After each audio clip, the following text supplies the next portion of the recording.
नमस्कार मेरे नौजवान दोस्त। आज हम फिर से बात करने आ गए हैं सदा सफल हनुमान में। आज हम बात करेंगे कि अपनी बात किसी से मनवाया कैसे जाता है, और ये हम सीखेंगे हनुमान जी से। हनुमान एक इंसान है, इंसान से भी एक श्रेणी नीचे वानर है। वानर भगवान बन गया। कैसे? इसलिए क्योंकि उन्होंने छोटे छोटे काम को बड़े बड़े तरीकों से किया। जब हम किसी छोटे काम को बड़े तरीके से करते हैं तो वो काम बड़ा हो जाता है। हनुमान ऐसे ही एक व्यक्ति थे जो हर किसी छोटे काम को बड़े तरीके से करते थे। जैसे एक मकान होता है तो मकान तो बहुत बड़ा दिखाई दे रहा है, लेकिन वो छोटी छोटी छोटी छोटी ईंटों और छोटे छोटे कंकड़ों और पत्थरों से मिलकर बना होता है। तो एक लाइन आती है कि छोटी छोटी चीज़ों से मिलकर ही बड़ी चीज़ बनती है, और बड़ी चीज़ छोटी तो होती नहीं है। हर बड़ी चीज के पीछे छोटे छोटे प्रयास छिपे होते हैं। हनुमान जी उसी प्रयास के अग्रणी हैं। मैं आपको प्रसंग बताने जा रहा हूं। यह प्रसंग तब का है जब हनुमान जी अशोक वाटिका में पहुंच चुके हैं। सीता जी से सारा वार्तालाप हो चुका है। उन्होंने अपना परिचय दे दिया है कि रामदूत मैं मातु जानकी, सत्य शपथ करुणा निधान की। कि माता, मैं प्रभु श्री राम का सेवक हूँ, दूत हूँ, और वो तो करुणा निधान है। सब कुछ ऐसा हो चुका है। उसके बाद हनुमान जी का प्रसंग आता है। उनको भूख लगती है, और मैं यहाँ आपको एक बात बता देता हूँ।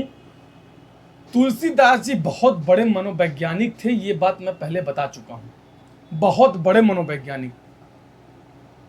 और हनुमान जी भी कम मनोवैज्ञानिक नहीं थे, वो भी बहुत बड़े मनोवैज्ञानिक थे। और इस प्रसंग में हम देखेंगे कैसे मनोविज्ञान काम करता है। रामचरितमानस में एक लाइन आता है, सुनहु मातु मोहि अतिशय भूखा, लाग देखि सुंदर फल रूखा। इस सारे शब्दों पे ध्यान दीजिए। पहला है सुनहु। सुनहु मातु मोहि अतिशय भूखा। सुनहु, सुनहु जानते हैं क्या होता है? अधिकार पूर्वक बात करना, एकदम दावा करना। सुनहु मातु। हनुमान जी सीता जी से पहली बार अशोक वाटिका में मिले हैं और उनको माता बना दिए। और मैं आपको पहले बता चुका हूं कि जब वो विभीषण जी से मिले थे तो उन्होंने पहले उनको सखा कहा, फिर बाद में भाई बना दिया। संबंधों को कैसे तोड़ करके उसको नाते रिश्तेदारी में बदल देना, यह हनुमान जी से सीखा जा सकता है। हनुमान जी इसके सबसे बड़े एग्जाम्पल हैं। पूरे विश्व में किसी भी साहित्य में ऐसा एग्जाम्पल नहीं है। पहली बात तो वो एक श्रेणी नीचे बानर है, और उसके बाद वो भगवान है। ऐसा कहीं नहीं मिलेगा। पूरे विश्व की बात कर रहा हूं, ऐसा है ही नहीं।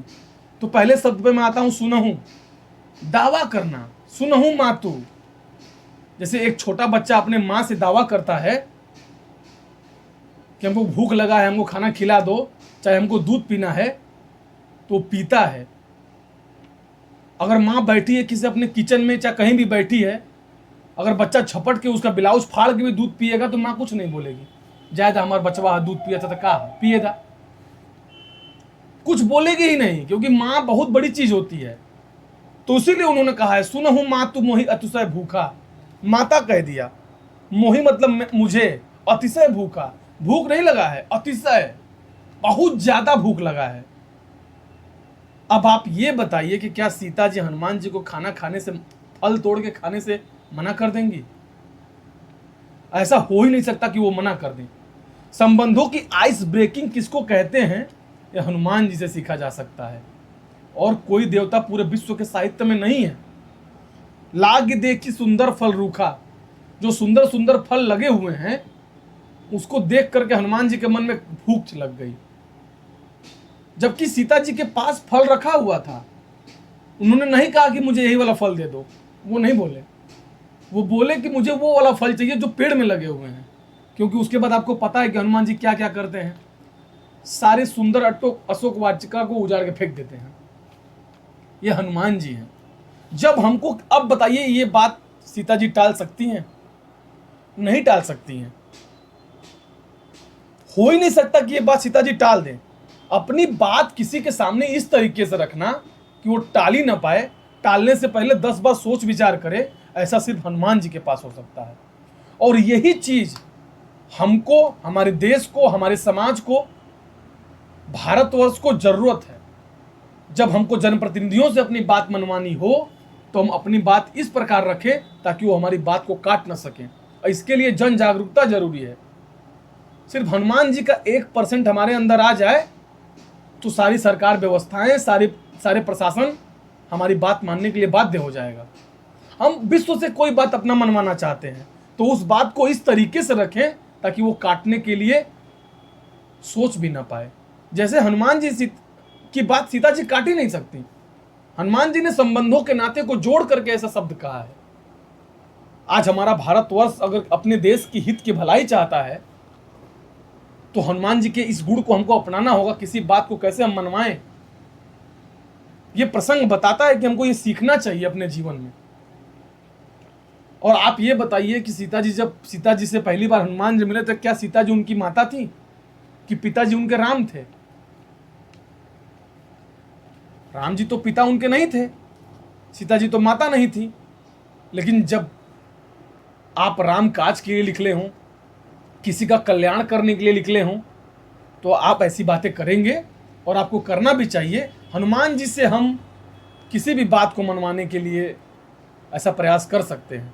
आजकल तो बड़ा प्रेम प्रसंग भी चल रहा है, लड़के लड़कियां आप एक दूसरे से अपनी बात मनवाते हैं, तो अगर वो भी हनुमान जी की तरह सीख जाएं तो शायद उनकी प्रेमिका बात मान जाएगी, चाहे प्रेमी अपना बात मान जाएगा। ऐसा रात में होता है, जब पुरुष लोग खाना वाना खाने जाते हैं तो औरतें उस समय नाटक फैलाती हैं। नाटक फैलाना करना ये अच्छी बात नहीं, अपनी बात मनवाती हैं बड़े अच्छे तरीके से कि अरे जानते हैं वो काम हमारा अटका हुआ है।